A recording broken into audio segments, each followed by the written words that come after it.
Hello everyone, আগের ভিডিওতে তোমাদের সাথে শেয়ার করেছিলাম আমাদের অ্যানিভার্সারির দিনটা। তো দেখো, আমি ফার্স্টে ঘরে পুজো দিয়ে নিয়েছি, তারপরে এখন মন্দিরে চলেছি। যখন মন্দিরে আসছিলাম তখনই এত জোরে বৃষ্টি হচ্ছিল, তো যাই হোক মোটামুটি ভালোভাবেই পুজোটা দিতে পেরেছি।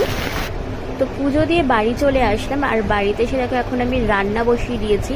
তো ফার্স্টে চিকেনটা একটু কষিয়ে নিই, তারপর প্রেশারে করেছি। আর এখন না মোস্টলি যদি ঝোল ঝোল খেতে চাই তো আমি এরকম প্রেশারেই করি, আর খেতে কিন্তু দারুণ টেস্ট হয়, মানে ঠিক খাসির মাংসের মতো ফিল হয়, ভীষণ ভালো লাগে খেতে। আর কষা করলে তো মানে কড়াইতেই করা হয়, কিন্তু এরকম প্রেশারে ঝোল ঝোল খেতে কিন্তু বেশ ভালোই লাগে। তো সেদিনকে আর করেছিলাম ভাত।